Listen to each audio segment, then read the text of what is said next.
Critical time to have this debate. The resolution on the floor, the March 2003 war in Iraq, was necessary and just. Our first speaker will be Christopher Hitchens. He will speak.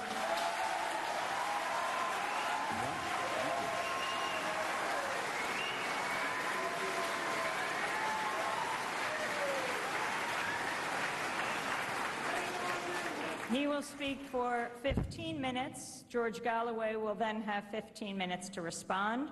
We'll follow the same order for the next two rounds, one of 10 minutes and then 5 minutes. And then we'll have a 35-minute discussion and follow up with 5-minute closing remarks when the order will be reversed. George Galloway is with the Respect Party, MP for Bethnal Green and Bow in East London.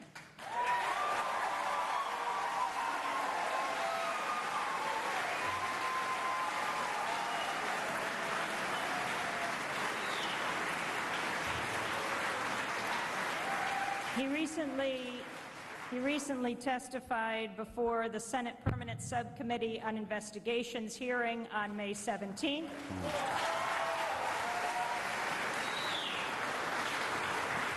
Responding to charges related to Iraq's Oil for Food program. He's the author of a new book published by the New Press called Mr. Galloway Goes to Washington.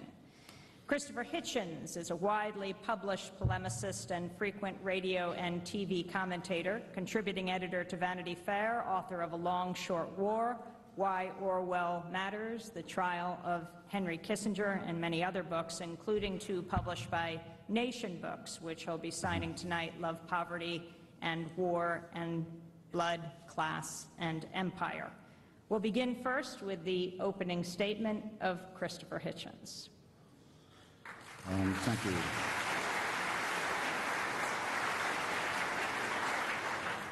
Thank you very much, Amy. You can take it out of my time, but I would propose that we begin with a moment of silence for the 160 people who were sadistically murdered in Baghdad this morning as they went to their places of work or stayed in their places of abode, and as they hope to register for the upcoming elections. I hope I can get an agreement for a moment of respect for them.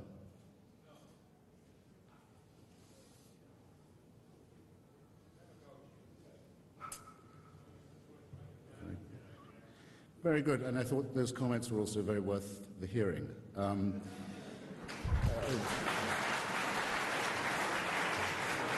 very grateful to the organizers for making this possible. I consider it a great distinction to stand on the podium at Baruch College, named for the great Bernard Baruch, who first in 1946 proposed that weapons of mass destruction be placed under international inspection and control. I'm grateful to the audience also for giving me the chance to revisit my misspent Trotskyist days. Dishing out a leaflet in steaming heat on the street outside made me feel and look, I hope, much younger. And we're also, of course, on this side of the House here to share with Mr. Galloway the ambition that his views and his record be much better known than they are. And most of you, I hope, will have the leaflet that details this, and those of you who don't, and those of you who are watching or joining us from other audiences can go to hitchensweb.com and download the whole lot, and I hope they will, and share it. An impression, I think, ladies and gentlemen, has been allowed to form and perhaps even to coagulate and to congeal that it is only those of us who support the regime change, the revolutionary change in Iraq, who have any explaining to do. I think that that assumption needs to be counted from the very beginning. If you examine the record of the so-called anti-war movement in this country and imagine what would have happened had its counsel been listened to over the last 15 and more years, you would have a world in which the following would be the case. Saddam Hussein would be the owner and occupier of Kuwait. He would have succeeded in the annexation, not merely the invasion, but the abolition of an Arab and Muslim state that was a member of the Arab League and of the United Nations. And with these resources, as we now know, because he lost that war, he was attempting to equip himself with the most terrifying arsenal that it was possible for him to lay his hands on. That's one consequence of anti-war politics. That's what would have happened. In the meanwhile, Slobodan Milosevic would have made Bosnia part of a greater Serbia, and Kosovo would have been ethnically cleansed and also annexed. The Taliban would be still in power in Afghanistan if the anti-war movement had been listened to, and Al-Qaeda would still be their guests. And Saddam Hussein, with his crime family, would still be privately holding ownership over a terrorized people in a state that's been most aptly described as a concentration camp above ground and a mass grave underneath it. Now, if I had that record politically, I would be extremely modest. I wouldn't be demanding explanations from those of us who said it's about time that we stop this continual capitulation to dictatorship, to racism, to aggression and to totalitarian ideology, that we will not allow to be repeated in Iraq, the failures in Rwanda and in Bosnia and in Afghanistan and elsewhere. And we take pride in having taken that position, and we take pride in our Iraqi and Kurdish friends who are conducting this struggle, on our behalves, I should say. What did it mean to accept this responsibility? We knew it was a weighty one, and we knew it was a dangerous one. I will argue that the war was both just and necessary, and I think one could separate perhaps the two concepts. Iraq had lost its sovereignty as far as a state can do under international law. There are 4 conditions under which a state may be deemed or said to have sacrificed its sovereignty. These are if it participates in regular aggressions against neighboring states or occupations of their territory, if it violates all the letter and spirit of the terms of the Non-Proliferation Treaty, and in other words, fools around promiscuously with the illegal acquisition of weapons of mass destruction. Third, if it should violate the Genocide Convention, the signatories to which are obliged, without further notice, to act either to prevent or to punish genocide. And fourth, if it plays host to international gangsters, nihilists, terrorists and jihadists. Iraq met all these 4 conditions repeatedly and demonstrated its willingness to repeat them on many occasions. Its sovereignty was at an end. It was under international sanctions. It was a ward of the international community. Its people were being starved in order to build palaces for their psychopathic dictator. And it was furthermore imploding as a state and as a society. The divide and rule policy of the Ba'ath Party had led to appalling ethnic and confessional hatreds within the country. An imploded state would have made these worse, and you know who would have invaded then. Turkey would have invaded to try and take Kurdistan. Iran would have invaded to support its extremist Khomeiniite proxies, and Saudi Arabia would have intervened in order to do the same favor for the Sunni and Wahhabist and Salafist extremists. As a matter of fact, all these 3 foreign interventions are taking place at present. All those 3 powers are trying to meddle in Iraq, but we're fortunate, as are the Iraqi people, that there is a coalition to hold the ring and to prevent it from becoming another Rwanda or another Congo, another vortex of violence and cruelty and destabilization and war. And this, I think, again, is a point to take pride in.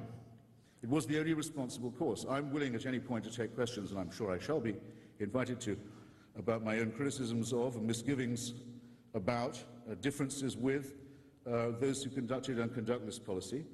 But on these main points, it seems to me that there's very little room for debate. What are the... Oh, thank you.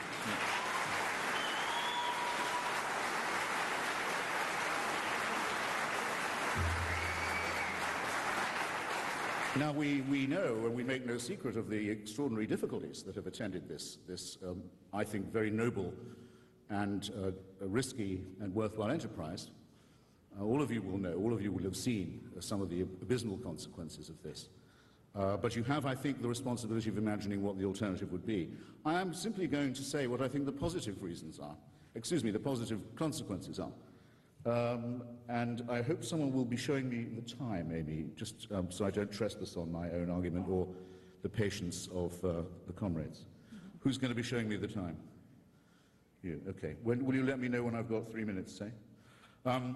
Positive results, ladies and gentlemen, brothers and sisters. A man who planned and ordered and supervised and took delight in a genocide and torture and aggression and the occupation of 2 neighboring states and the massacres of their people is in jail now and will follow Slobodan Milosevic and Augusto Pinochet into the dock quite soon.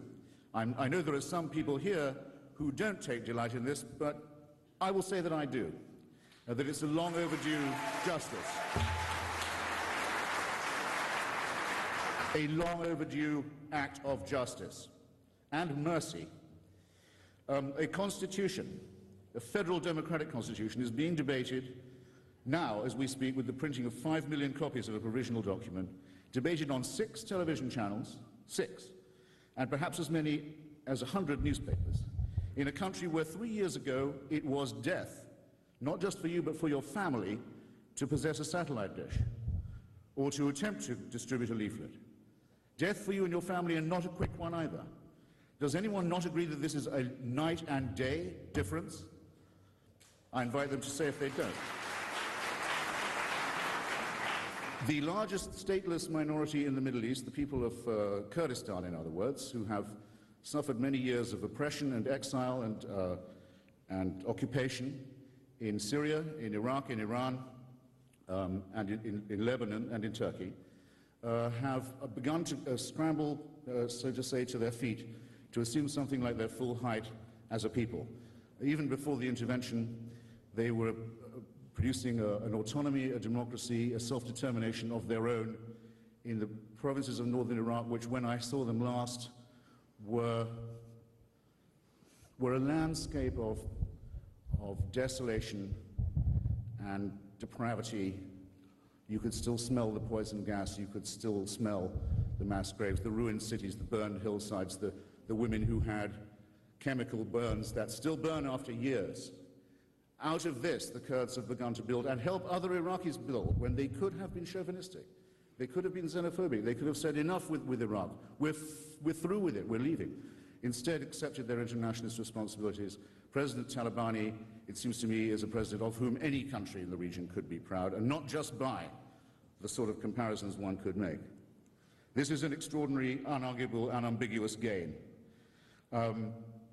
The disarmament of Libya, the capitulation of Colonel Gaddafi, his abandonment of his covert arsenal of weapons of mass destruction, and the walking back of the evidence that he gave us, because we all have it now, thank you, sir, in Oak Ridge, Tennessee, which I think is the right place for it, on analysis was able to disclose to us that the provenance of much of this illegal weaponry was the AQ Khan network in Pakistan, a kind of Walmart for WMD, nukes are us, with a line stretching all the way from North Korea to the Iraqi envoys who, in March 2003, as the coalition was preparing to intervene, were negotiating in Damascus with the envoys of Kim Jong-il to buy North Korean missiles off the shelf. And people say Iraq and WMD can't be mentioned in the same breath. Now, not everything about this can be attributed to the intervention, but it's noticeable, I think, that Colonel Gaddafi did not, when he wanted to capitulate, go to Mr. Kofi Annan, for example, or that great statesman, Mr. Jacques Chirac, a man so corrupt, as said of Monsieur d'Alembert, I think, in Sentimental Education, so corrupt he would willingly have paid for the pleasure of selling himself. Nor to Gerhard Schroeder, the rump figure of what was once a proud German social democracy. No, he came to Mr. Blair and to Mr. Bush and says, I'm out of this game now, and you can analyze everything I've got. That's not nothing, ladies and gentlemen, and it's a step towards disarmament and non-proliferation into the bargain. And then the spread, no less important, of the democratic impulse within the region. Not only is this being spread by the vector of the Kurdish people and their revolution, because as you will be readily able to find if you haven't read of it already, there have been demonstrations in Kamishli, the Kurdish main city in northern Syria, among the oppressed Kurds who suffer under the ossified theocracy of Iran, and of course in Turkey as well, to pick up the message that yes, liberation is at hand. These demonstrations broke out on the day that President Talabani was sworn in as president of Iraq. There's an unmistakable connection between them. We who have been friends of the Kurds are very proud of their achievement, and we intend to stand by them no matter what.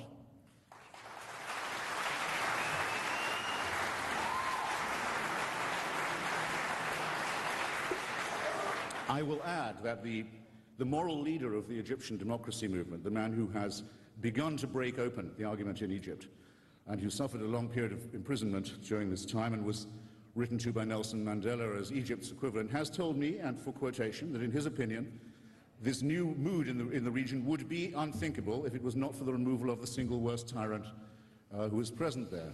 That's not nothing, as in point of testimony. That's from deep within the bowels of the Egyptian prison system, the man who is the moral hero of the democracy movement.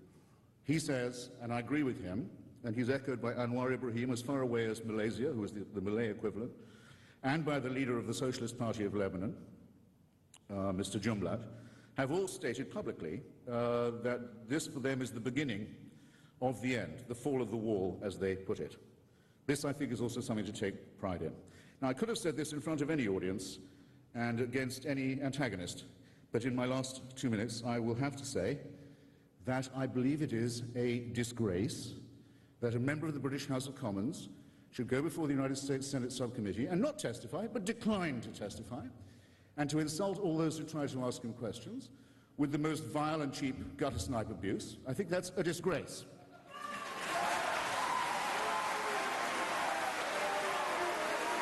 And I've got 1 minute. I've got 1 minute. And it is worse than a disgrace.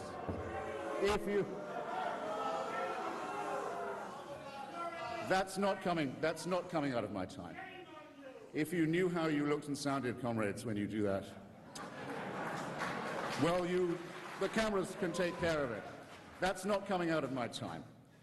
It is not just a disgrace, it is a crime that Mr. Gaddafi has profited from the theft of money from the Iraqi oil for food program, has told continuous lies about his profiteering from it and the foul associates that he made, at a time when Iraqi children were dying, and 11 billion from this program, 11 billion, went to the murderer and criminal and sadist and fanatic Saddam Hussein.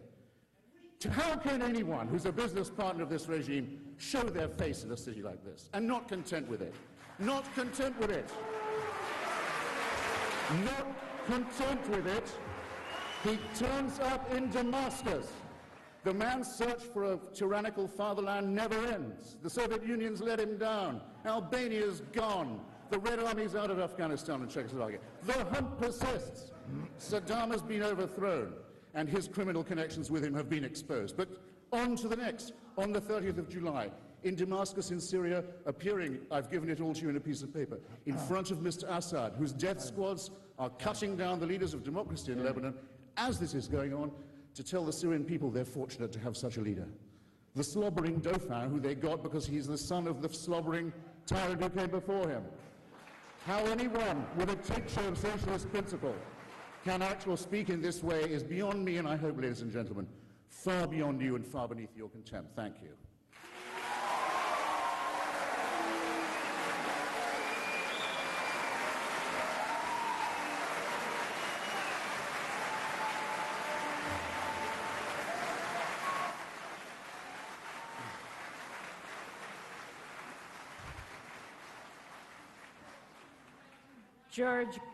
George Galloway, your response.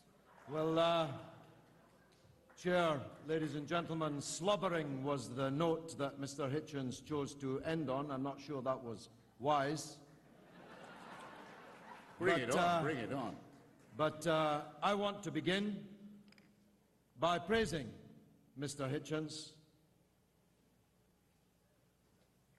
In Dundee, my home city, at the annual delegate meeting of the National Union of Journalists 25 years ago, the same Mr. Hitchens made a speech in which he praised me and the City Council for what he described as its brave act of twinning the city of Dundee with the Palestinian city of Nablus. He said... No. Must have been someone else. He said that it was, I didn't interrupt you, so perhaps you'll not slobber over my remarks. Someone else. You see, it was very important, Mr. Hitchens' support for the Palestinian people, and it was not easy in 1980. Only a few years before, the Palestinian resistance had seized the Israeli Olympic Games team in Munich and had committed what most people in the world described as an act of mass terrorism. Mr. Hitchens' courageous stand with groups like the Popular Front for the Liberation of Palestine, the hijackers of many an aircraft, the carrying out of many a military operation, was very significant because it was very rare. Equally, I want to thank Mr. Hitchens for the brave stand that he made against the war on Iraq in 1991. I want to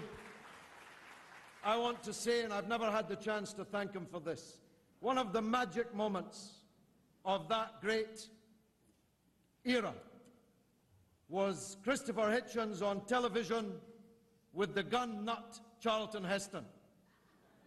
When Heston was fulminating, desperate to get in there, desperate to attack, Hitchens told him to keep his wig on, and then he asked him, magically, to name 4 countries with a border with the country he was so keen to invade. And Heston, of course, could name none.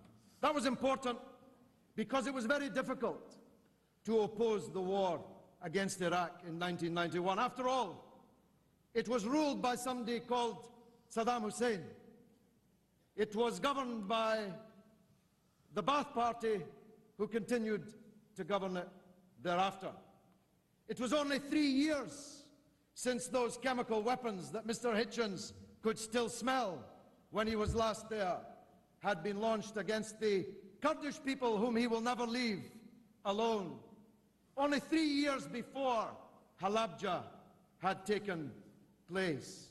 And of course, perhaps most significantly of all, it was difficult to oppose that attack on Iraq in 1991 because Iraq had invaded and abolished, to quote him a few minutes ago, a member state of the Arab League of the United Nations, a Muslim Arab country. Notwithstanding all of these things, Mr. Hitchens bravely, fanatically you may say, stood against the idea of President George Bush invading Iraq in 1991.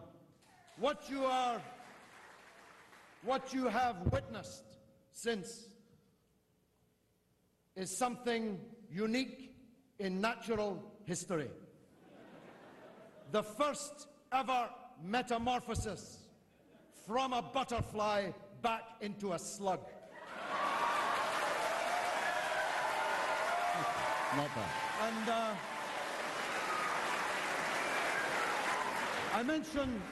I mention slug purposefully because the one thing a slug does leave behind it is a trail of slime. Now, I was brought up by my father on the principle never to wrestle with a chimney sweep, because whatever you do, you can't come out clean. But you, Mr. Hitchens, are no chimney sweep. That's not coal dust in which you are covered. You are covered in the stuff you like to smear on to others. Not just me, with your Goebbelian leaflets full of selective quotation, half-truth, mistruth, and downright untruth, and the comments you made in your last 2 minutes of this speech. But people much more gentle than me, people like Cindy Sheehan, whom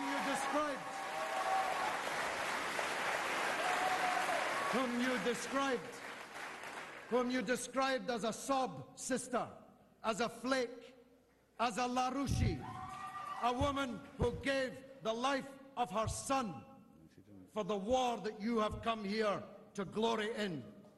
People like Mr. Hitchens are ready to fight to the last drop of other people's blood, and it's utterly contemptible, utterly and completely contemptible. Now, Hitchens makes much, and I know that he will in his next segment, so I shall, to coin a phrase, preempt it, of the nature and character of those resisting the foreign invasion and occupation in Iraq. I spoke last night in Boston, in a hall where many of the leaders of the great American Revolution stood and spoke. My favorite member of the British Parliament has a statue. It's the first one you meet as you walk in St. Stephen's entry. It is a statue of Charles James Fox. He was expelled twice from Parliament for supporting the American Revolution and supporting the French Revolution. Now, some might say Fox was wrong supporting the anti-colonial struggle of the American people. After all, some might say, better be careful what you wish for, Charlie. Maybe one day that independent free country you're supporting the birth of will be ruled by crazed fundamentalists like Pat Robertson and George W. Bush and Dick Cheney and Michael Ashcroft. They might have said, be careful, Charlie. If this country becomes free, it might one day not even be able to pick up the dead bodies in one of its most important cities a week after they've lain there, such is the malevolence and incompetence of the government which will rule it. But Fox would have said no. Fox would have said no. He would have said the American people have a right to be free. Who they choose to rule them is a matter for them. Let them make their mistakes. Let them have their own politics. My country has no right to occupy them any further. Now, I am of Irish background myself. When the Irish people rose in 1916 for their freedom to strike one of the first decisive blows against the British Empire, on which the sun never set, because God would never trust the English in the dark. When the Irish people rose, the Hitchens of those days in Bloomsbury, in the salons, denounced the Irish rebels as priest-ridden, bog-trotting, Celtic, Gaelic obscurantists to whom they would never issue from Bloomsbury a certificate of approval. But the only certificate of approval that mattered was the one issued by the Irish people, not the liberals in London who refused to endorse it. My point is this. For us in the United States and the United Kingdom, there is only one big question. Mr. Bush actually framed it for us.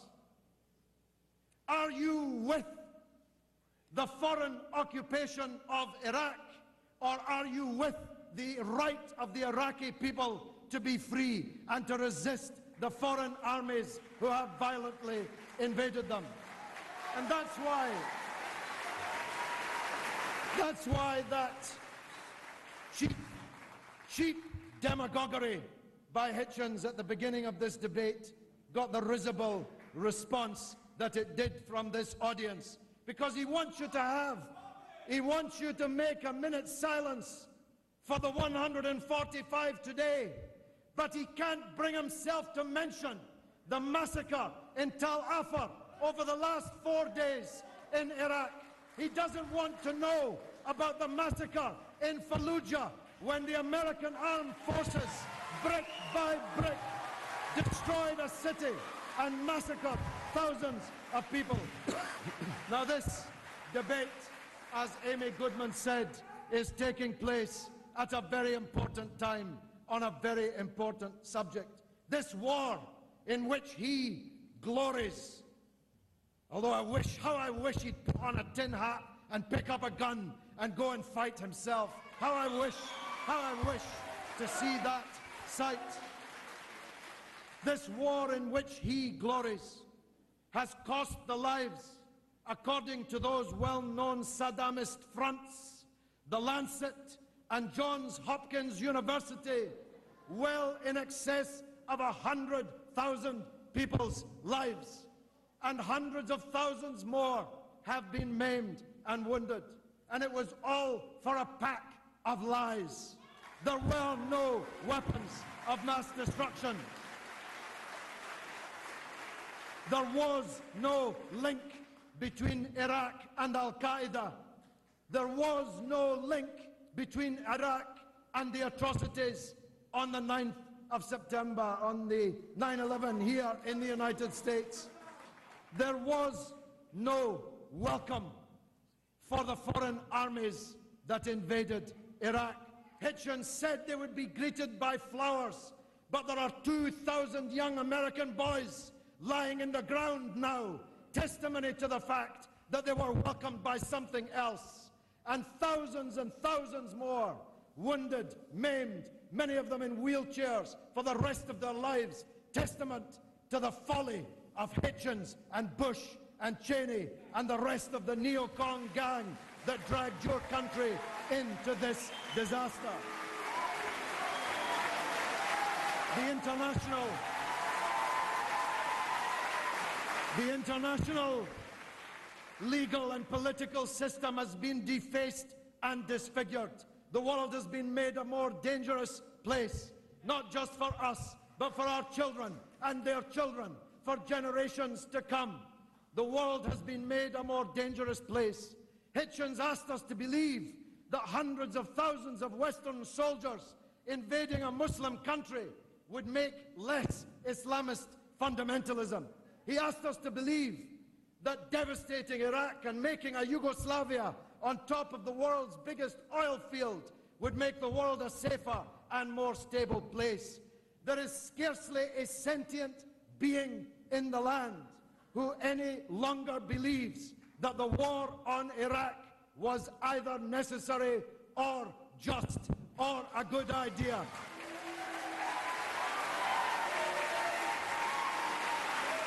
Now,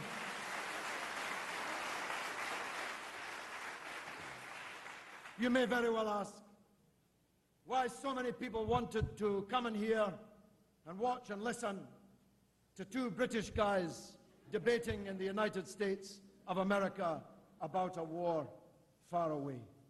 I think the reason is this. Our two countries are the biggest rogue states in the world today. And it is therefore vitally important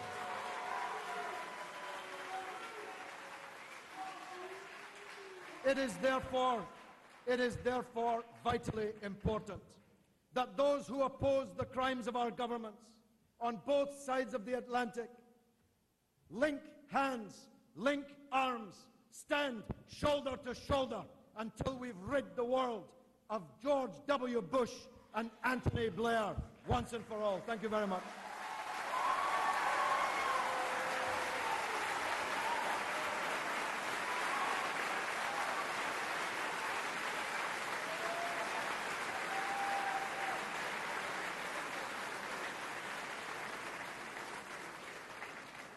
Christopher Hitchens, 10 minutes. Well, I think I can say that it's a sort of a pleasure to be insulted by Mr. Galloway under any of my identities. I've never made a speech at a journalists' conference in Dundee, for example. I don't know who does Mr. Galloway's research, though I think I can guess. Eamon McCann, he said it on radio in New York on Saturday. Eamon McCann, remember him? I remember Eamon McCann very well. By the way, he gives me the opportunity to say that I've been a lifelong supporter of the reunification of Ireland, and with Edward Said in the early years of the Intifada, as early as '86, published a book which you can still get from New Left Books, Verso, called Blaming the Victims, about the struggle for the full establishment of Palestinian rights. And yes, it's true that I was an opponent of the last Gulf War. I don't know why anyone thought that to make such a point was a point against me. I dare say I might not have been invited here in this Battle of the Titans if it wasn't tolerably well known that I think I was probably mistaken on that occasion. If you can assimilate a point as simple as that, ladies and gentlemen, which I dare say you can, for I shan't insult you, then I think you'll have to notice something about what Mr. Galloway just said and the rhetorical, I won't say trick, I would say squalid maneuver that underlies it. To hear him speak, you would think, would you not, that he was a pacifist, that he defines himself as anti-war. Now, how can this be said in good conscience by someone who has just, standing by the side of the dictator of Syria on the 30th of July, referred to the 154 heroic operations conducted in Iraq by the so-called resistance, a resistance that's run, as we know, by a senior bin Ladenist and by many of the former secret police of the Ba'athist regime? How can someone say they're anti-war and they care about casualties, that they praise 154 operations a day? 145. I ask you. 145. He's coming down a bit. No, that's what it says in your leaflet. It's not that many. It says 145 in your leaflet. Let me remind you of what some of those operations were. The blowing up by military-grade explosives of the headquarters of the United Nations in Baghdad a few months after the intervention, as it was being tenanted by Sergio de Mello, one of the great international civil servants of our time, who was fresh from, Amy knows more about this than I, but fresh from his role in the very belated supervision of the independence of East Timor from Indonesia and the holding of a free election in East Timor. And the jihadists who murdered him put out a communique saying, we have today put an end to the life of this disgusting man because he freed Timor from Muslim Holy Land in Indonesia. These people are not pacifists, ladies and gentlemen, nor are they anti-imperialists. If you haven't noticed, they call for the restoration of a lost empire, the caliphate, and the imposition of Sharia law on all non-believers within its borders. That's not pacifism. That's not anti-imperialism. And to praise the people who do this,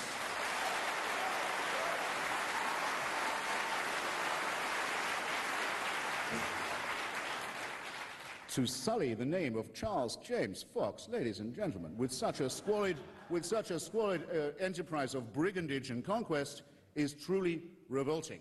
It's almost as funny as Michael Moore saying that the Zarqawiyite resistance in Iraq is for him the same as the Minutemen of the American Revolution. There comes a point, and I think it's come by now, where what people say is self-discrediting, requires no more comment from me. Some of this is funny, okay? Some of it simply shows that the people on the other side of this House are not serious. The cheap laugh and the easy joke will do for them. Of course it's funny that the authoress of the Vagina Monologues puts Mr. Galloway on the campaign trail with Jane Fonda. Who can't laugh at that? I know a number of women who can't wait, people who used to know Mr. Galloway, to hear a woman talk back to him in any way at all. But the seriousness of it can't be concealed. Now, among the people killed by these heroic operations in Iraq, some of them run from Syria and paid for by the human toothbrush and slobbering Dauphin Assad, Mr. Galloway's new pal. Among the victims of these operations was specialist Casey Sheehan, who was trying to clean up the festering slum of what had once been called Saddam City and was now known to us as Sada City, where the water supply is coming back on. It's taking a while because people keep blowing it up, but it's coming back on. Now, I will put a simple moral proposition to you and see if I've phrased it aright. Is it not rather revolting to appear in Damascus by the side of Assad and to praise the people who killed Casey Sheehan, and then to come to America and appeal to the emotions of his mother?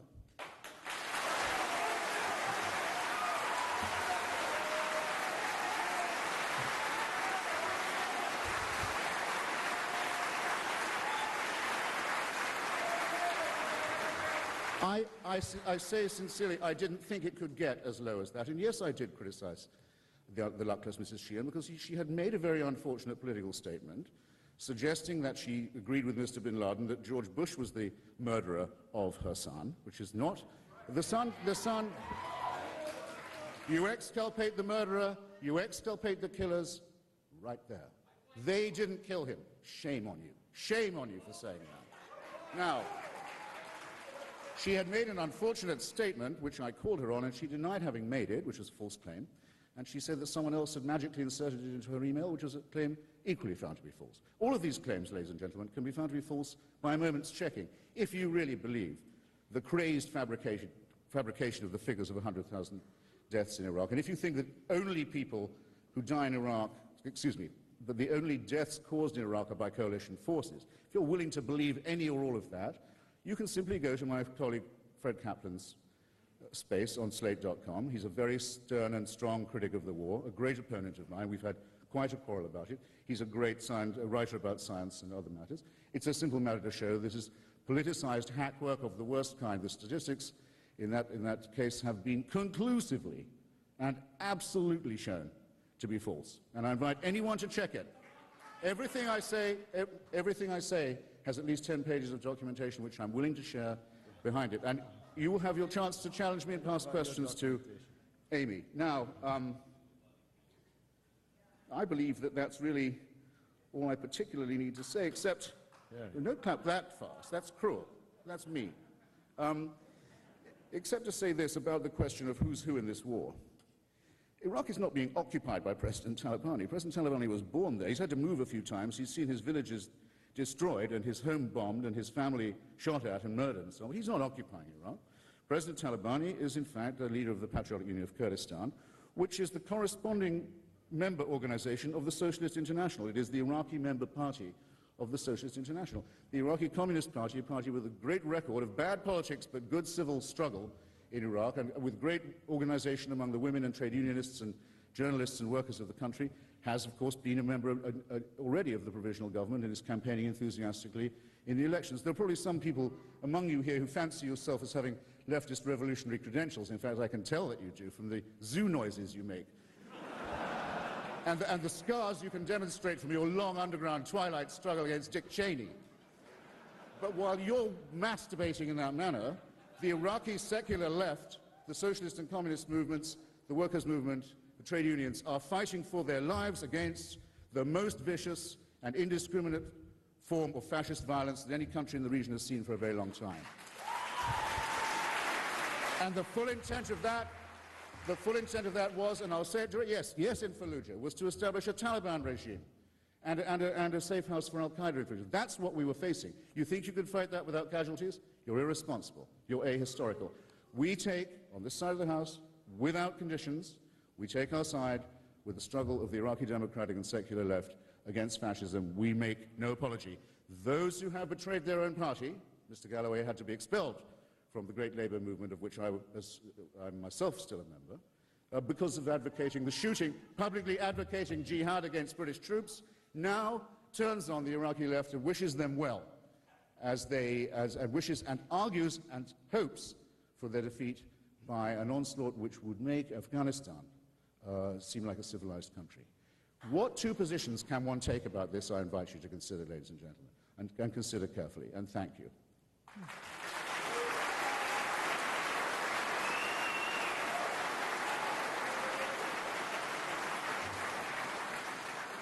I wanted to see if we could get some windscreens on the microphones here. But failing that, if you could just lower your microphone, Mr. Galloway, so that you don't speak right into it. Great. 10 minutes, George Galloway. Crazed fabrications. Johns Hopkins University and The Lancet, the journal of the British Medical Association, check it are out. engaged in crazed fabrications. Politicized fabrications. Isn't that, no, crazed fabrications, you said. Both. Isn't crazed, well, is there anybody really in this hall who believes that really? We don't know what you're supposed to believe yet. You think that the academics from one of the world's finest universities in your own country are crazed fabricators? You think that the Lancet, the journal of the British Medical Association, are crazed fabricators? I mean, how far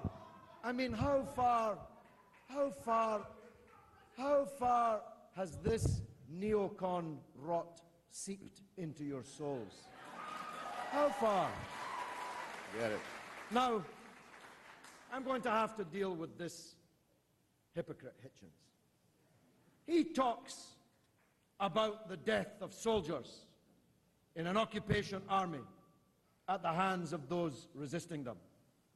He supported the Algerian resistance in its bitter battle against French occupation, which cost 1 million lives. And he supported the FLN, who conducted the most bitter, unremitting, unrelenting military struggle which would today be described, and was then by the French described, as terrorist. And when Ahmed Ben Bella, the leader of the Algerian Revolution, was asked why he was placing bombs in baby carriages and leaving them in the souk to explode amongst the French forces and their collaborators, he answered, if the French will give us some of their helicopters, some of their aeroplanes, we will give them our baby carriages. Isn't that the same situation today? That Mr. Hitchens' friends are the ones with all the tomahawks, all the Apaches. Isn't it odd that they should choose as the names of their weapons the totems of the Native American population that they remorselessly massacred in centuries gone by? The Iraqi people have only themselves with which to fight this foreign occupation. This hypocrite crying tears for the American army in Iraq supported the struggle of the Vietnamese people from the first to the last, as they killed 58,000 American soldiers in Vietnam. He opposed the American war in Vietnam and supported those fighting against it. Today, he supports the American occupation of Iraq and seeks to slander those fighting against it. Now, there are Al-Qaeda elements in Iraq. Whose fault is that? Who brought them there? How did they end up in Iraq? There were no Al-Qaeda in Iraq before Bush and Blair attacked it. And now every Islamist in the world is either on his way or dreaming of being on his way, descending like spores of anthrax on the gaping wounds in Iraq created by your war. And I'll tell you what, they'll then spill around the world, spreading their jihad exactly as his new, or rather old, friends in Afghanistan did. The Arab Afghans who were sent by the American administration to Afghanistan in the 1980s became Al-Qaeda in the 1990s and into the 21st century. So, Mr. Hitchens' policy has succeeded in making 10,000 new bin Ladens. He and his friends Sorry about that. have deepened. I didn't mean to do it. Have deepened the swamp Really didn't mean of to do hatred out of which these Islamist fundamentalists are climbing. You see, well, somebody laughs. You may think that those aeroplanes in this city on 9/11 came out of a clear blue sky. I believe they emerged out of a swamp of hatred created by us. I believe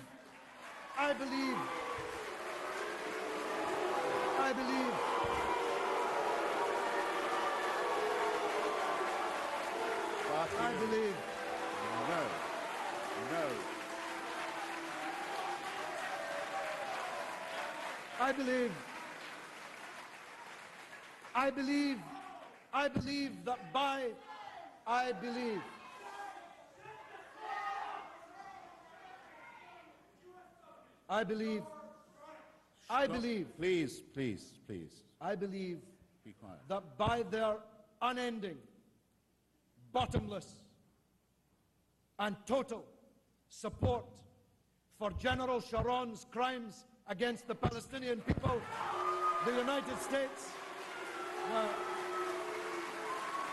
I don't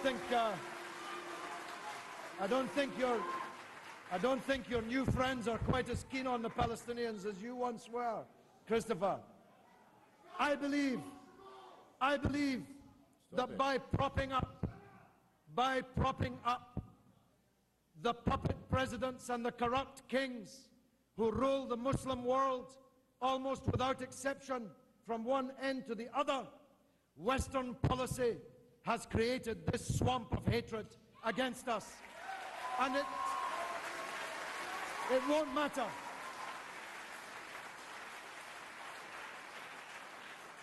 It won't matter how many fly swats we invest in, how many Patriot Acts we pass, how many anti-terrorist measures we pass. If you live beside a swamp, no amount of fly swats will protect you from the monsters who will come out of that swamp. We have to drain that swamp by stopping that support for Sharon's Israel, his apartheid wall, his crimes against the Palestinian people. We have to stop. You see, I tell you, there's not many supporters of the Palestinians in your ranks tonight, Mr. Hitchens. I think unless we stop propping up these dictators in the Muslim world, none of whom would last 5 minutes if it were not for the military, political and financial support of countries like yours and mine, unless we stop invading and occupying Arab and Muslim countries, then we will be forced to endure the atrocities that took place in New York on 9/11 and in London on 7/7 over and over again. So if I can't reach your heart, let me at least reach your head in your own interests. Try the wallet. In America's own interests. Reverse your policy towards Israel and Palestine. Reverse your policy towards dictators in the Muslim world. Reverse your policy towards war and occupation, and we can all be safer.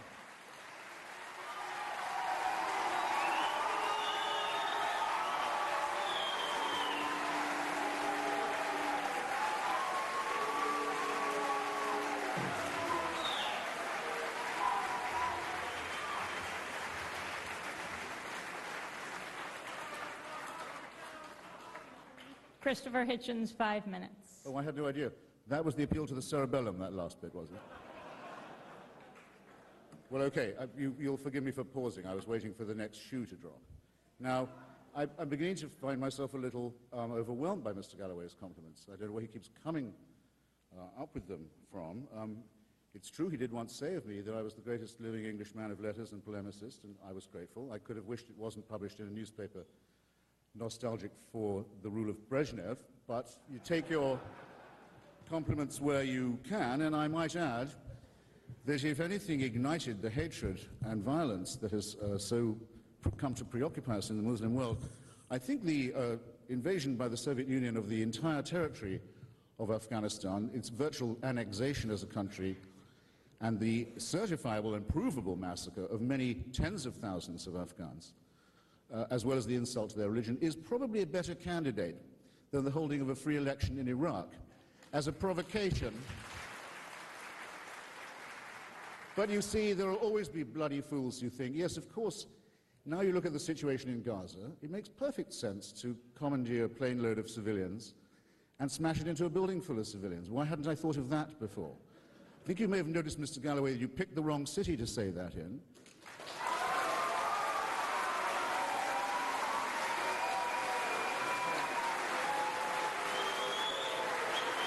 And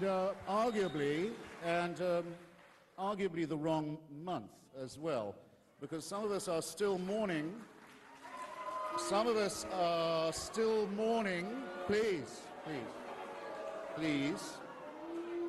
Some of us are still mourning, among other things, the very large number of Americans of all faiths, including very many Arabs and Muslims, who were killed in that disgusting atrocity. And when you say, if we don't mend our ways, this will happen to us again, if you weren't an ally of Saddam Hussein and Bashar al-Assad, if you had not been an ally of the preachers of hatred and subversion in the region, how dare you say the United States supports the Assad regime in Syria?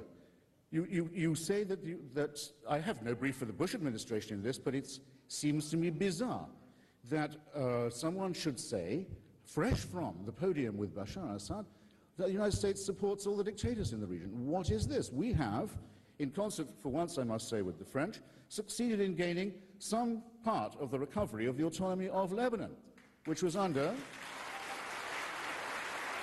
a most corrupt and brutal and illegal Syrian occupation.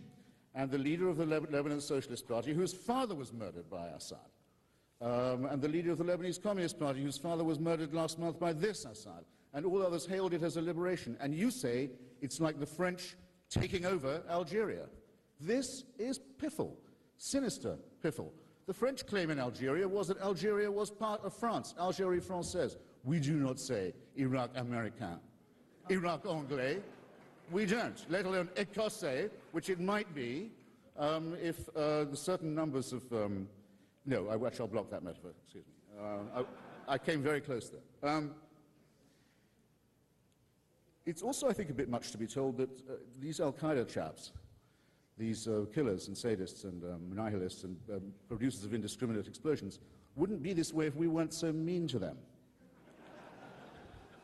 Now, it's true some of them, Mr. Zarqawi, their leader, of course, the bin Ladenist leader, was in Iraq before, and was well known to have been in Iraq under the rule of Saddam Hussein, and I can tell you that no one gets in and out of Iraq at that level without the president knowing. And it's also true that a group affiliated with him, the Ansar al-Islam, a fundamentalist group, thought that its main job was to kill the Kurdish leadership in northern Iraq, the elected leadership, which is a strange target, I think, for a holy war. And it's also true that some of them came to Iraq after we threw them out of Afghanistan. Well, that's easy then. Leave them in control of Afghanistan. Don't mess around with these people. Don't make them angry. Don't make them mean. It's your fault. Now, this is masochism, but it's being offered to you by sadists. Okay?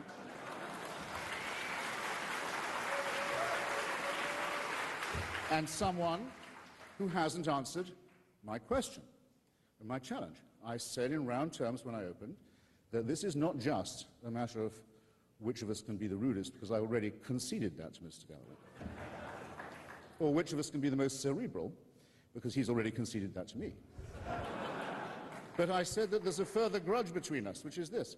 I say that Mr. Galloway discussed the allocation of oil for food profits that stole directly from the Iraqi people and that helped to corrupt the scheme and program of the United Nations.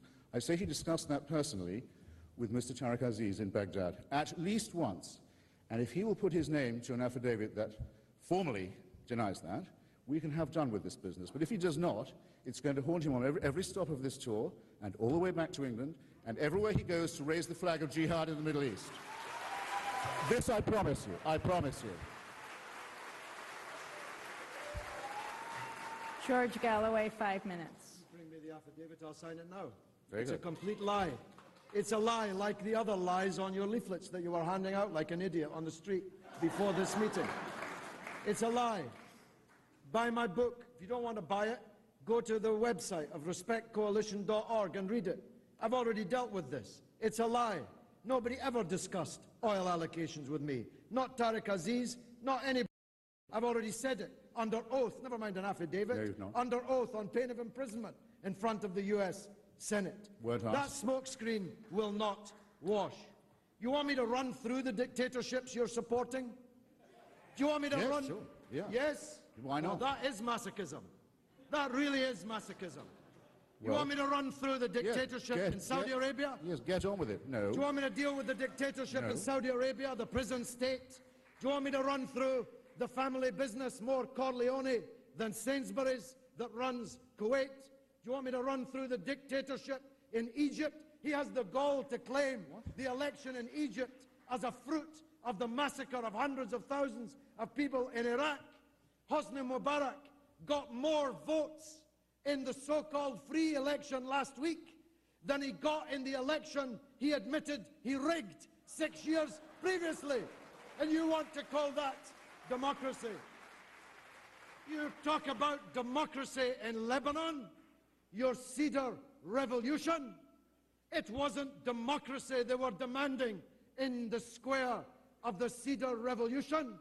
If there was democracy in Lebanon, Sheikh Nasrallah, the leader of Hezbollah, would be the president of Lebanon. But he can't be. Very interesting. He can't be the president of Lebanon. No Muslim can be the president of Lebanon. You've got to be a Christian to be the president of Lebanon, even though only 20% of the population of Lebanon are Christians. And how did that come about? Because the United States Marines waded ashore in Beirut in 1958 to impose that constitution on the people of Lebanon. You have the gall to talk about dictatorship and democracy, Mr. Hitchens.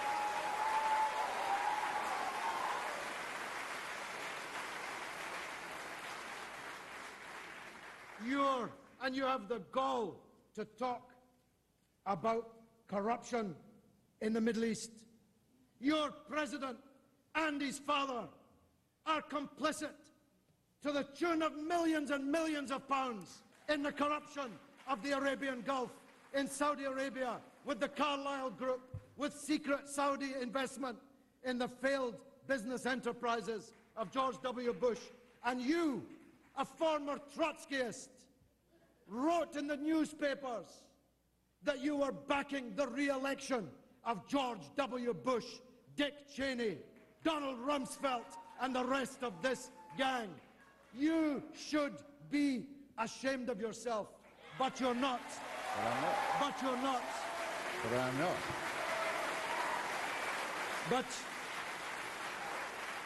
But you're not ashamed of yourself at all.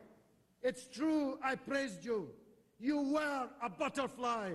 You're now a slug. You did right like an angel, but you're now working for the devil, and damn you and all your works.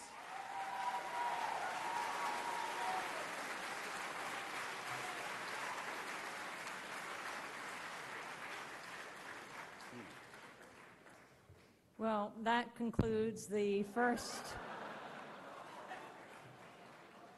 part of this debate. Now it'll be a little more freewheeling. I ask you not to speak over each other, but you can go back and forth more. I'd like you each to think of a question you'd like to ask the other. But I'd like to start by asking Christopher Hitchens. You began today by talking about the evils of Saddam Hussein. That, though, was not the main argument of President Bush in invading Iraq. It was weapons of mass destruction and links to al-Qaeda.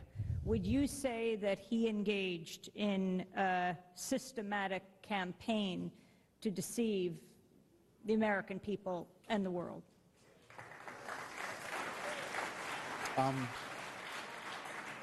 To your first point, you see, it used to be said, oh, well, Bush only, in the first Gulf War, Bush Sr., he only cared about the removal of Saddam Hussein from Kuwait. He didn't care about the Iraqi people or the Kurds. He only pretended to.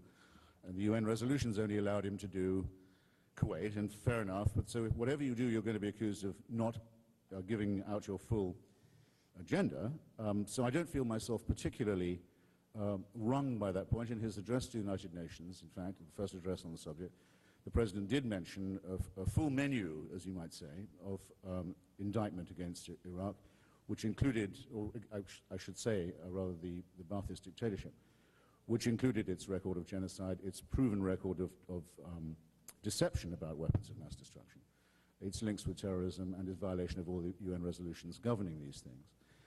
I have written that I think both Mr. Blair and Mr. Bush insulted not just their own electorates, but everyone in the world, by preferring to, shall we say, frighten people, preferring to frighten them than to educate or enlighten them. And I've written that repeatedly, and I believe it very much. I think a good cause has been gravely disfigured by that, by those political deformities. But if you will allow me to say so, Amy, just as I am not personally responsible for creating 100,000 al-Qaeda fighters, nor am I here as someone who can answer questions on behalf of the Bush administration, rather to the contrary.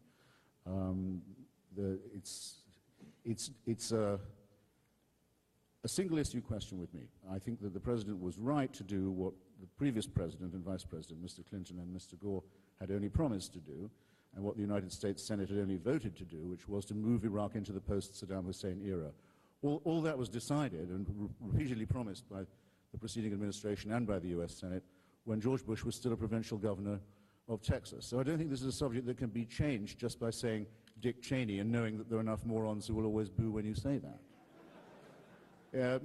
But you see, I've become a touch alarmed in the last moments or so. I'm not certain that the plain meaning of words as uttered by me is being understood by the audience, because if they understood me to say that I favored the royal family of Saudi Arabia at any point, I apologize. I'm sure I didn't say that. And I don't think anything I said could be construed to mean it. When I said I supported Syed ad-Din Ibrahim, the moral leader of the Egyptian opposition who was in Mubarak's jail, I don't believe I gave an endorsement of Mr. Mubarak. But Mr. Galloway appears to think that anything will do here, and beneath each gutter, there's another gutter gurgling away underneath. But I would rather debate this question on its, so to say, merits and demerits.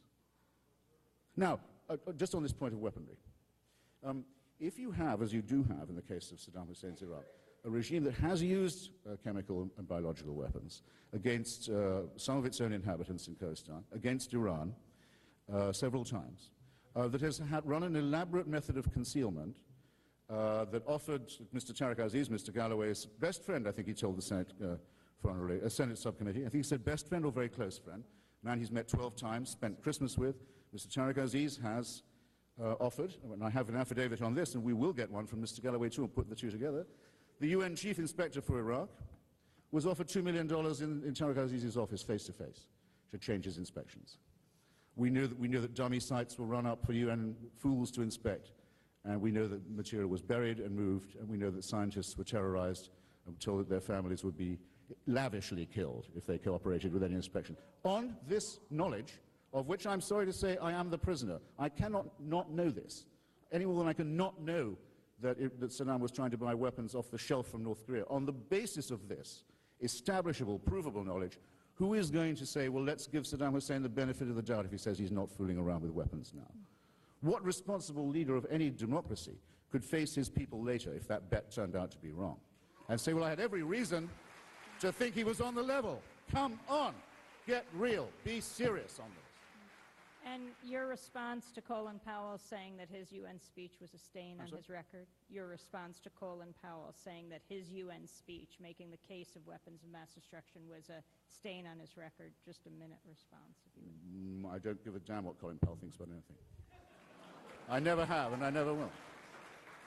I think I've noticed that having been for a long time the most overrated public figure in the United States, he's running for the nomination to most overrated man in the world, but I don't really care.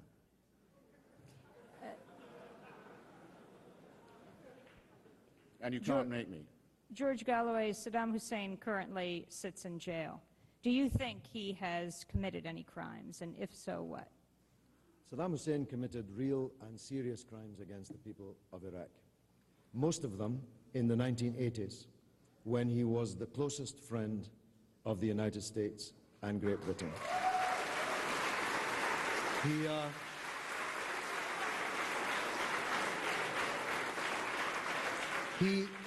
He invaded Iran at the behest of the United States and Britain in a war which killed 1 million people on either side, a war in which chemical and biological weapons were used by both sides, sold to both sides by countries like Britain, America, and West Germany. He killed, massacred Kurdish people in Halabja. I was one of those who demonstrated against it. Mr. Tony Blair, nor any of his cabinet, participated in any of those demonstrations.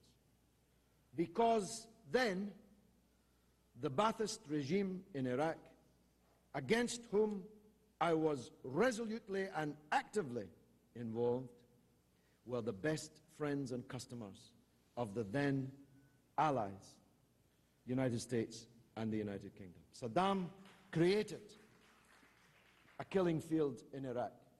Like all dictatorships, one of the Goebbelian tricks that Hitchens has performed this evening with his little leaflet is to try to give you the impression that in my book, I'm not the only one. I come out in favor of Saddam Hussein. In fact, I denounce him in the most withering terms. But you wouldn't get that from the leaflet that Hitchens has given out this evening. So, not only do I think that Saddam Hussein committed real and serious crimes against the Iraqi people, I said so at the time he was committing them. I was denounced for saying so at the time he was committing them as a communist troublemaker, disrupting the profitable relations between Iraq and Britain. Amy, I'm sorry, I have to. I know we're supposed to take it in order, but I think you would think less of me, ladies and gentlemen, if I had no reply to that. Well, I'll reply to you then. See what, by all means, let's see how this goes. Mr. Galloway claims that at a certain period in the 1980s he was supporting Iraqi Democrats and protesting against Saddam Hussein, knowing what he was capable of, knowing what he had done, knowing the genocide, for example, committed in Kurdistan, and knowing of the aggressions and the chemical weaponry that had been deployed in Iran. He says he knows that. I've had the opportunity to check with the woman Anne Clwyd, just very distinguished member of the Labour left in the British Parliament, who was the chairman of the relevant organisation, the Campaign for the Restoration of Democratic Rights in Iraq. She says she has no memory of Mr. Galloway's participation, but let's say that we take his word for it. It means that when he went, having said that he thought that Kuwait was part of the Iraqi motherland, to greet Saddam Hussein in 1994 in Iraq and to salute him for his courage and his indefatigability. You're lying again. Your nose is growing. He went and to take his side again, it meant that he went on his own evidence. He went in full knowledge of the fact that he was dealing with a murderer and a monster and a dictator. So the pit of exculpation that you attempt to dig, Mr. Galloway, has just swallowed you up, and the record will show it. Yeah. But George Galloway. You see, but you opposed the war in 1991 in the full knowledge of what had happened at Halabja just 3 years before. You're the one who went on television denouncing President Bush for his plan to invade and destroy the regime of Saddam Hussein. You are the one who did it. I saw you with my own eyes. Yes, I was there too. I saw your lips moving. I was there too. I saw the words tumble out. Yeah. Keep your wig on, you told Heston. Name 4 countries around the country of Iraq that you're so keen to attack. You were in completely full knowledge, even better knowledge, because it was even fresher, in 1991, the nature of the Saddam regime. But you were against the invasion of Iraq in 1991, presumably because you calculated that a tin-pot dictatorship in one country in the Arab world was one thing. Unleashing the right of big superpowers to invade and occupy other people's countries without legal authority, without judicial permission of the authorities, political and legal, in the world, was an even bigger danger. Even bigger danger. I was a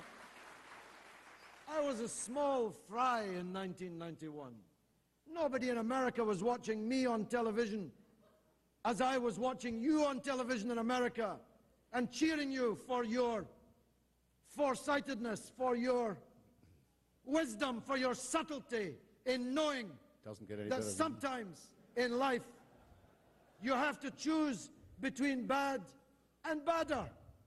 Sometimes in life you have to choose between evil and more evil. That's what you did in 1991. The only difference between us is that on the road somewhere, Damascus, I would say, yeah. I don't know where. Be careful. I don't know what it was, whether it was Vanity Fair or whether it was the lucrative contracts that you've landed since, but somehow you decided in 2003, maybe it was the whiskey, somehow you decided in 2003 to take a line that was the complete opposite of the line you used to take. Now you want us to gloss over that point. No, not at You all. say, well, yes, you did. You said, I can't understand It's why my so own much time was devoted to this point. Were you lying then in 91, or are you lying now? Please. Were you wrong in 91, or are you wrong now? If you were wrong in 91, how should we believe you're right now in 2005? If you're capable of such drastic, dramatic, erratic swings from being in favor of a devastating war, to being against a devastating war, to being in favor of the liberation struggle in Algeria and Vietnam and Ireland, but against the liberation struggle now in Palestine and Iraq. If you're capable of such dramatic, almost, if I can use the word that you used earlier, crazed shifts of opinion, how can anybody take you seriously? Well, anyway, do I get a question, Amy? again, Christopher Hitchens. Again, I worry about the plain meaning of words. I believe I said earlier that I held a different view at the time and have since changed it. My articles and statements against the war and my reports from Iraq and its neighbors at the time are all available in a book published by Verso. It's called, this one is called For the Sake of Argument. And I haven't repudiated them. It's that I no longer hold to them. I was unpersuaded in the following manner. I was unpersuaded I in the don't have following the manner. education to work that one out. I was unpersuaded in the following manner. I ended the war in northern Iraq, where I saw what the real consequences of Saddam Hussein's rule had been. I knew something about it, there's no question, but I wasn't prepared to be told by so many people that in their view, the American intervention had saved their lives and the lives of their families. And I hadn't got a clever anti-war argument to make to that point, and I began a process of re-examination of which I can't really say, or be expected to say, that I'm ashamed. You're right, I had some fun at the expense of Charlton Heston. I mean, I can remember it too. When I asked him what the neighboring countries were, he said Bahrain, which is, of course, an island. And it was all good sport, and I'm not ashamed of any of that either, but there comes a point when you've got to be a little more serious. Now, the fact is, there was no invasion by George Bush of Iraq, nor was there any UN mandate to do so. I'm talking about 1991. It wasn't an invasion of Iraq. It was an expulsion of Iraq from Kuwait by a coalition which included even Syria. Now, if Mr. Assad can change his mind on this, and I can, and many other people too, I suppose we have to congratulate you on being absolutely 100% consistent in your support for unmentionable thugs and criminals.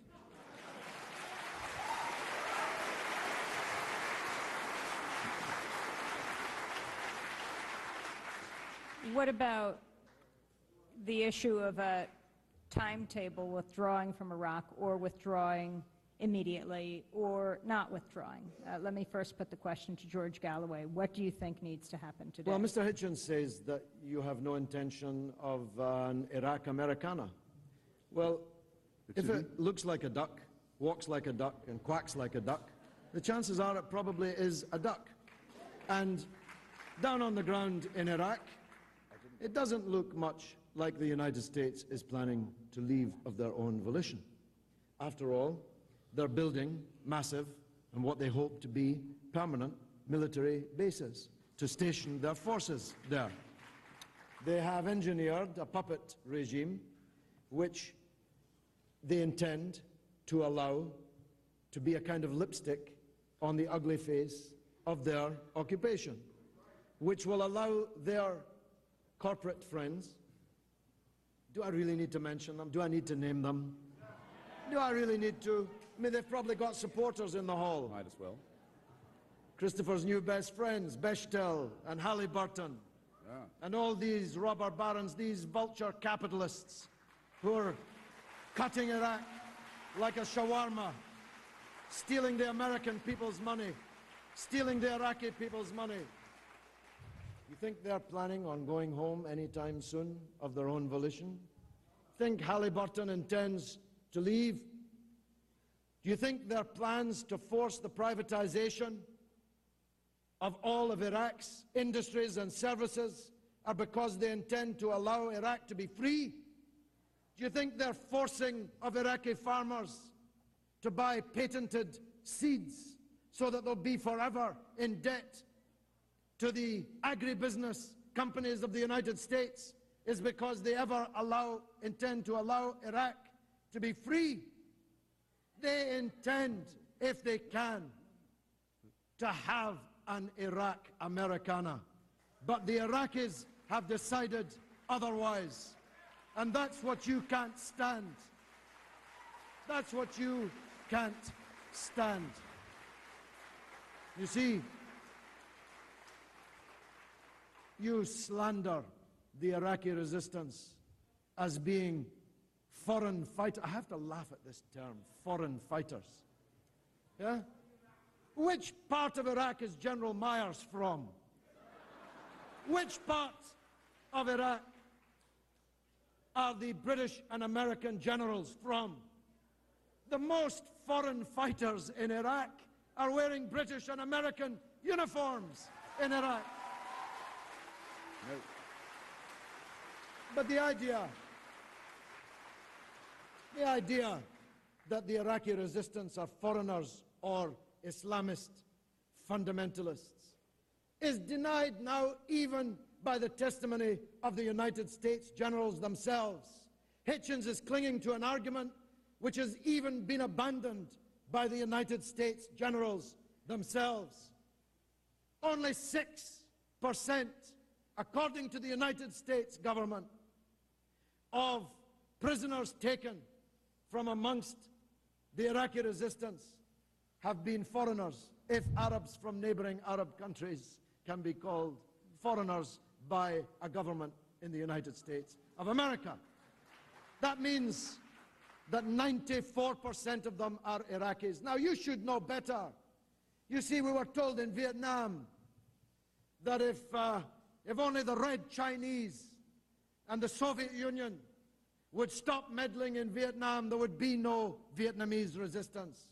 They couldn't bear to concede that the Vietnamese people were prepared to fight them with their teeth, if necessary, to rid their country of foreign domination. They've told us in every single anti-colonial struggle that it was foreign interference. It was the Reds, or it's the Islamists from outside. If only we could extirpate them.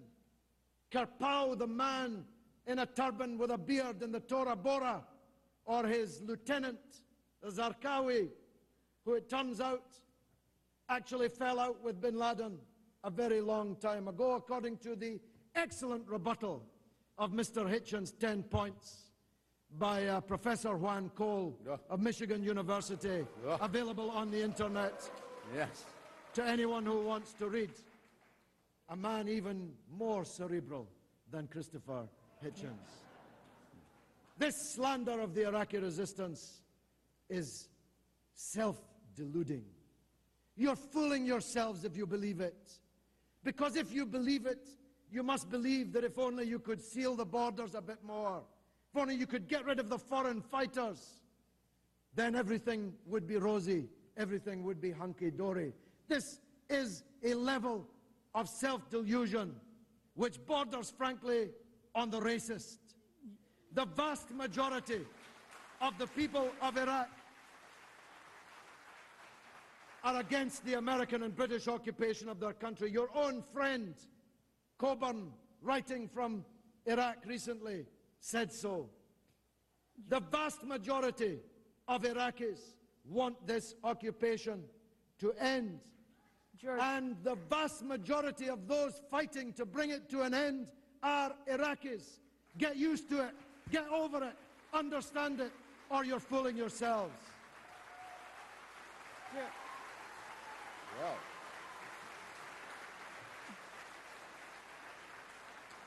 George Galloway, with one word, do you think the U.S. and British forces should be withdrawn immediately? Not only do I. Only a word. Only a word. You want one more? Yes or no? Oh, yes. Okay,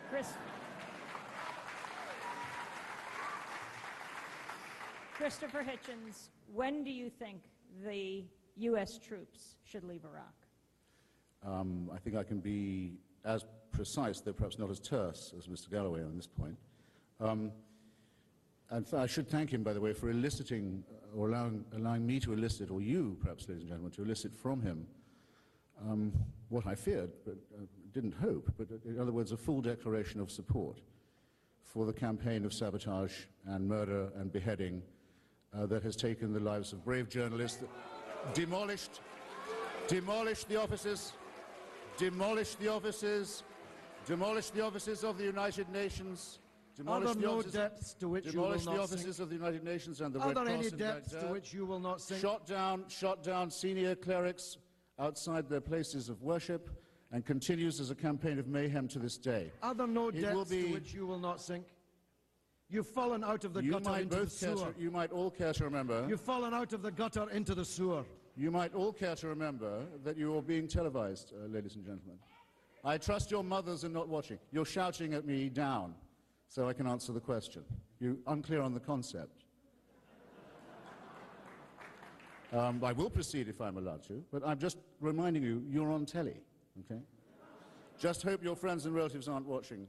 Now, a campaign of mayhem and sabotage that was most obviously directed, and here's where I want to move to my point, in February last, against the only attempt that Iraq has ever seen to hold a national election to provide a parliament, a constitution, and an elected government.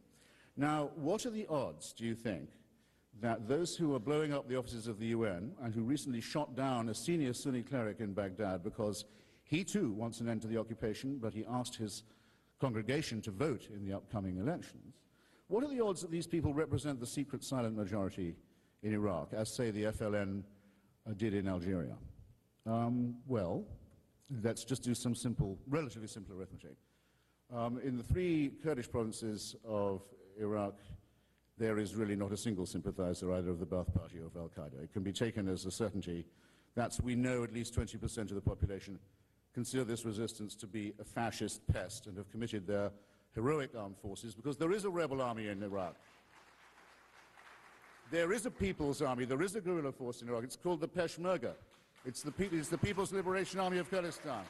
And it fights on our side. And we at last, because Mr. Galloway is right that our policy in the past has been heinous, we at last fight on their side too. Excellent.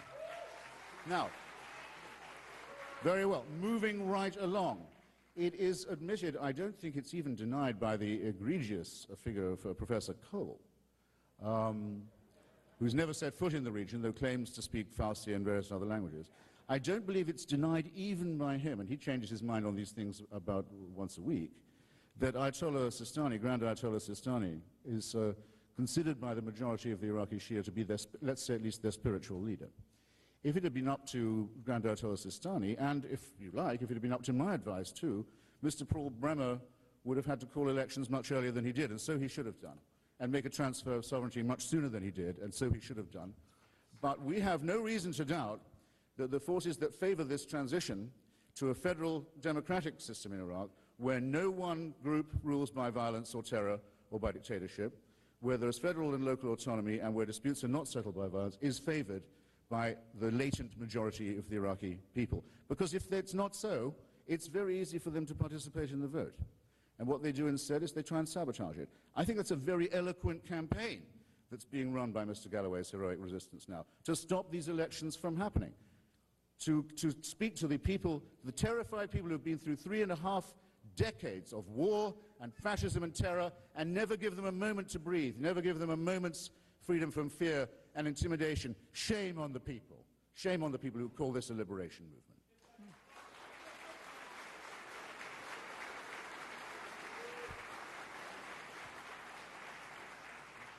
Christopher Hitchens, what about the costs of this war at home? I've just come from New Orleans. Across the political spectrum, you're hearing more and more dissent and criticism of what's happening in Iraq because of what didn't happen in New Orleans, the lack of National Guard in Mississippi and Louisiana, the weapons, rather the vehicles that were needed that weren't there. So 2 questions on that. What about the cost here at home with the Hurricane Katrina and the lack of response? And if We see clearly, because the reporters are unembedded here, the troops weren't in New Orleans and they really presented the pictures. If we see clearly the way the U.S. responded here in terms of rebuilding or not, what makes you think the U.S. is any better in Iraq? Well, I would caution people from adopting a zero-sum mentality in this respect. I had the opportunity to speak with a close associate of Lieutenant General Steve Blum some time ago, who said that he had, before the situation became as dire as it did, had been able to call up the Secretary of Defense and say, I have 200,000 troops, you can have any time. But the question is, where's the order going to come from? The President can't, as you know, Amy, cannot order American troops into action in a State of the Union. He has to be asked by the governor for this to happen. And the governor has to admit, well, I'm sorry, it's in the Constitution. It is in the Constitution. Unless you want into Iraq. Unless you want to invoke the Insurrection Act, which hasn't been, I think, invoked until, since the Civil War. So the fact of the matter is there were more than enough soldiers. They just weren't given the orders in time. And that's a matter of future. But as soon as they made their appearance, didn't everything start to look a lot better? Aren't you proud of General Honoré? Are you not proud that a man born into segregation and discrimination is leading really hard, professional, tough, generous, brave men and women in uniform for the recovery of New Orleans, and all the time has a son in Fallujah and seems to think he can manage both? I think it's hugely to the credit of the United States Armed Forces that they would consider it ignoble to abandon their commitments in Sada City and in Halabja and elsewhere. Ignoble and parochial and provincial.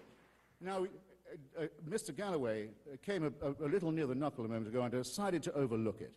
He said what I said was bordering on racist. I really feel I'm entitled to ask him to withdraw that imputation. I think that's an opprobrious thing to say, but I will have to add that for people to start pumping out propaganda before the bodies had even been uncovered in New Orleans, saying, and to make points, demagogic often, saying they wouldn't be dead if they weren't black, about people who haven't been identified yet, whose parents don't know where they are, and to say this wouldn't have happened if we weren't wasting money on Arabs, that is an appeal to the most base provincial, isolationist and chauvinist mentality.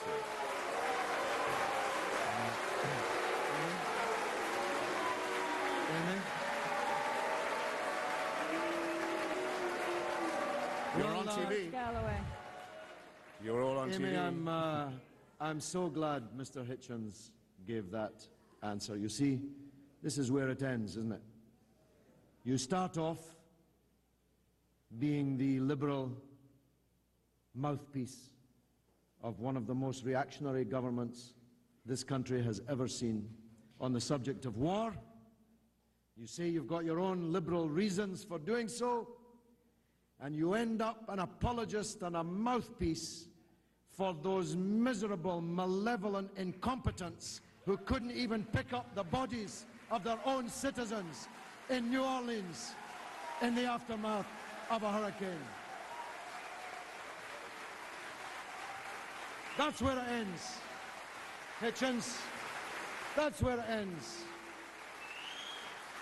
You end up a mouthpiece and an apologist for the Bush family, whose matriarch. You want to talk about racism? What about Barbara Bush? What about Barbara Bush, who took a look at the poor, huddled masses in the Astrodome and told us they'd never had it so good, who told us they were better off than they'd ever been, underprivileged people now in an Astrodome, the only problem with whom, she said, was that so many of them wanted to stay in Texas. You know, Hitchens, you're a court jester. You're a court jester.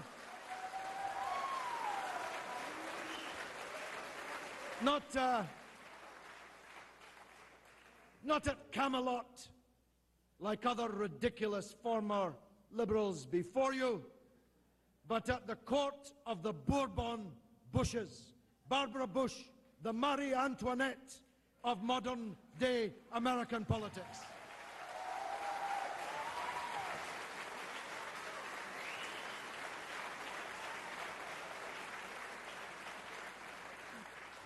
Well, I think I have to say a quick word, Amy, if I may. I mean, this is all good knockabout stuff, but I must say Mrs. Bush Senior does remind me of, I think it was Lady Diana Cooper, who was once stopped outside Claridge's Hotel in London as she was waiting under the umbrella for the Daimler to be brought round after a ball. Ragged man approached her and said, "Ma'am," he said, "I haven't eaten for 3 days." She said, "Well, you're very foolish then. You must try. If necessary, you must force yourself, if necessary." It's called a tumbril remark in some circles. Yes, I don't know where the Marie Antoinette cake shop was in the Astrodome, but if you notice, I didn't say that I defended the President's record on this, and I've written very critically about it already for all of you to read in Slate magazine. What I will not have said is that we should go to a refugee woman in Biloxi and say to her, "Do you realize the Arabs have stolen the money that should have come to you?" And we have no right to put the poor against each other in that way and to betray our internationalism, and we have no right whatever to insult the tremendous performance of the United States Armed Forces once they were put into action. And I will add one more thing. The 82nd Airborne and the 1st Air Cavalry, so far from being distracted by Iraq, have learned in Iraq matters of civil reconstruction, water distribution, purification, culture, that have been extremely useful to them in New Orleans. I would advise you not to jeer these men and women while you're being televised, ladies and gentlemen. I would advise you not to do it. The shame is yours. I'm awfully sorry. I meant to have said that before, in any case. Yes, and we will bring Sada City back too, and we will rebuild Halabja. Yes, we will. And not only that, the Army Corps of Engineers has just finished building a new extension of the Kabul to Kandahar highway in Afghanistan. That's what the Army Corps of Engineers have been doing, which means that the journeys between several major cities in Afghanistan, which used to take days over rocky and dangerous roads, are now much easier, and a triumph of humanism has occurred. If I was a less patient person, I would get the impression that someone was trying to shut me up here. Don't even think about it. What I say doesn't require your endorsement and isn't drowned by your zoo noises, because I'm on C-SPAN now, and all they can hear is you baying. They can make me out all right, so just give it up, okay? Simmer down. Or let me put it like this, it takes a bit more than that. It takes a bit more than that, tough guys and gals, to shut me up as well. Now, the word warlord is quite often used when we discuss Afghanistan, which is a country we haven't talked about enough, whereas I say the Taliban would still be in power if the anti-war movement's advice had been heeded. What is a warlord? A warlord is someone who can control a piece of road by force, who can, with a few brigands, roll a rock into that road and say, "You don't pass without paying tribute to me." Warlordism is one of the seedbeds of the swamp that Mr. Galloway describes that breeds terrorism. If you can build solid, wide roads that directly connect the cities, you abolish brigandage and warlordry. Are you in favor of abandoning Afghanistan to warlordage and brigandry again and see what happens? I do. I heard a few yeses. I thought I might. Anything's better than imperialism, exactly right? What's happened? Well, consider carefully what you may be.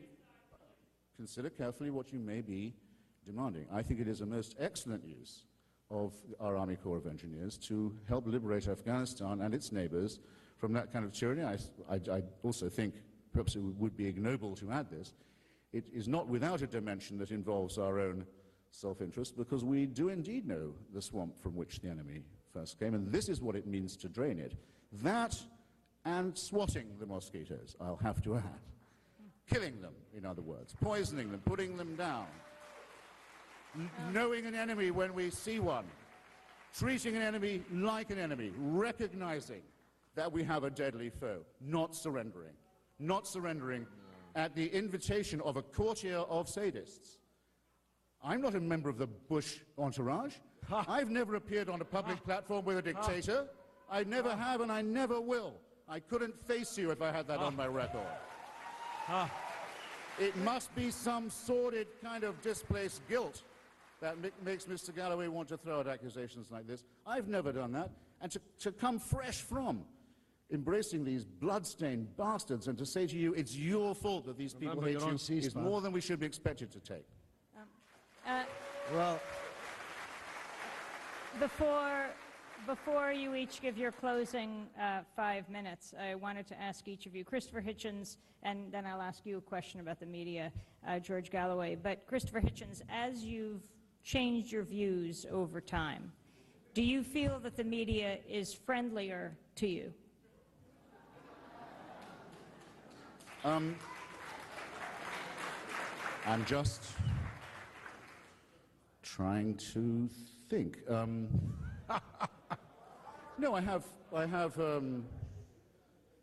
I was a columnist for, say, Vanity Fair, which is, I think, where most of my readers follow my stuff, before I resigned from The Nation, for example, and I didn't, as it were, get that job by quitting The Nation. I have a feeling I know the imputation of what you're saying, but I think I probably wouldn't be the best judge in my own cause. I can see the editor of The Nation magazine sitting in the front row. I feel fairly confident that if you asked him, he would not say that I left the Nation in order to improve my salary prospects. But, and I frankly think that's a bit of a waste of a question. But if...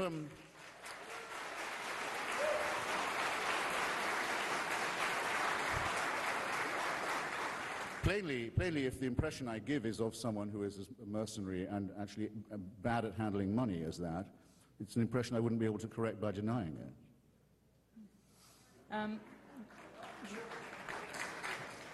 that was a bit of a waste of an answer. Well, I don't know about you, Amy, but I'm beginning to think this debate is running out of steam a little. Yes, I have the same impression.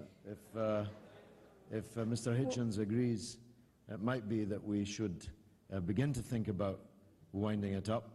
Without further ado, I see some of the audience are leaving. The hour is late, and I think we've generated about as much light as we're going to, and as much heat as we ought to. Well, because Mr. Hitchens is right. I'm certainly no pacifist, and neither is he. And we probably oughtn't to get any more belligerent towards each other than we have been. Don't worry about that already. Well, why don't we give each of you? If I still have the mic, I would just like to say that this issue of whether the Iraq war was necessary and just or not is one which is already being adjudicated upon by the people who are watching C-SPAN, by the people who read these proceedings this evening, in their opinion polls, in their comments of all kinds. There are very, very few friends left of the argument that Mr. Hitchens has put. Of course, on the far shores of the crazed right-wing neocon circles in the United States, he's a new hero. But amongst the mainstream majority and amongst those with whom Mr. Hitchens used to travel, this subject is already adjudged. You see, the Elysian fields that he seeks to conjure up in his depiction of Iraq today simply don't bear any resemblance to the situation we all see on our television screens and read about in our newspapers every day. The situation's not getting better in Iraq. It's getting worse. Religious fundamentalism, to which he is so opposed, has been put in power in Iraq by the invasion of Bush and Blair. The Grand Ayatollah Ali al-Sistani, of whom Mr. Hitchens, now it's very bizarre, a Trotskyist friend of the Grand Ayatollah Ali al-Sistani, that he speaks so approvingly of now, is the ruling power in Iraq, and believe me, he is an Islamic fundamentalist. Believe me, he wants to ensure that the people who live under his purview follow every dot and comma of the Islamic fundamentalist agenda. And I warn you to be careful of what you wish for. Because if either the United States or its friend Israel attacks Iran in the next period over the issue of nuclear power, Iran will answer in Iraq. And they will answer, above all, in the south of Iraq, where the Grand Ayatollah Ali al-Sistani is top dog, thanks to your friends Bush and Blair. Extremism has not been dampened down by this war. It has been fantastically enhanced. The number of people who hate us in the world has not been reduced, but has been greatly enlarged. The confidence of people in their own governments and their own political systems in the belligerent countries has not been enhanced. It has been substantially undermined.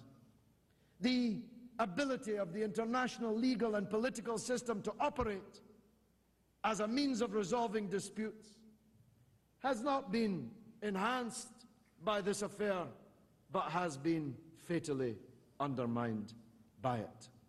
This is a disaster, this war on Iraq. When the French statesman Talleyrand was told by an aide of the murder of a political opponent, the aide said, "It's a terrible crime, sir." And Talleyrand answered, "It's worse than a crime, it's a blunder." This attack on Iraq and its subsequent occupation is a crime, yes, but it's worse than a crime. It's a blunder. It's a blunder that's made us all more insecure. It's a blunder which has destabilized the world, multiplied our enemies. It has few friends left, and you will regard yourselves as having been privileged in years to come that you were able to witness the ridiculous spectacle of this popinjay who continues to support it.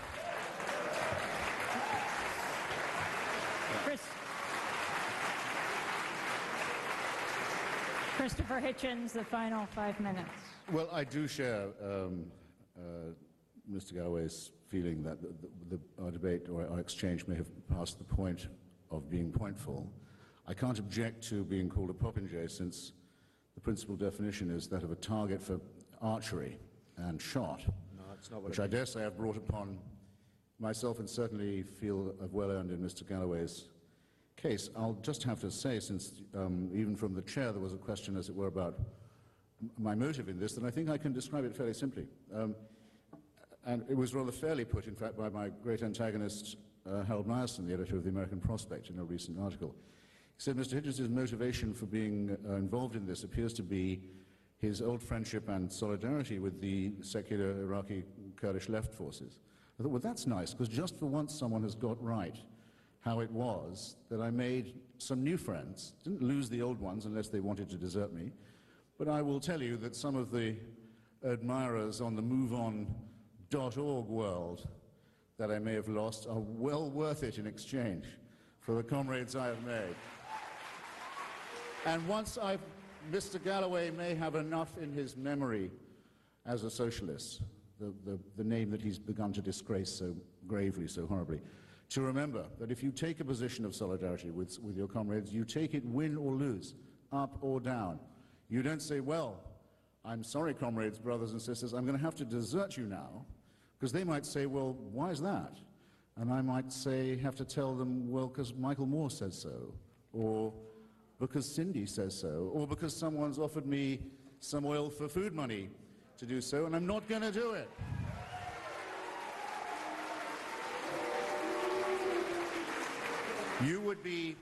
You would have more to be proud of, ladies and gentlemen, if you could, after tonight, point to something that you had done to help build up the new Iraq. Point to something that you were doing to help the Iraqi women's organizations, who indeed do have to combat fundamentalism. Point to something you had done to help unearth the mass graves. and console the relatives of those who are found in them.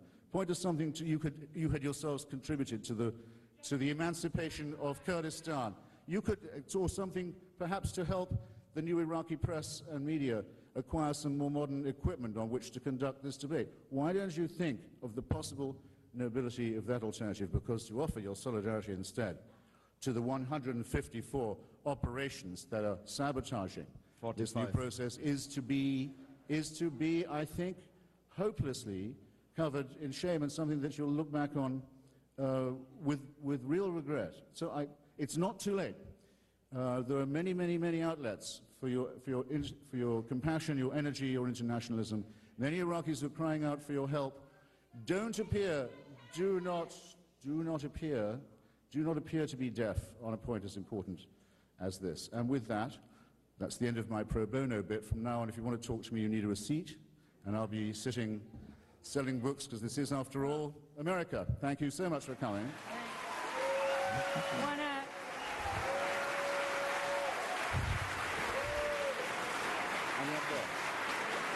Thank you very much for coming out tonight.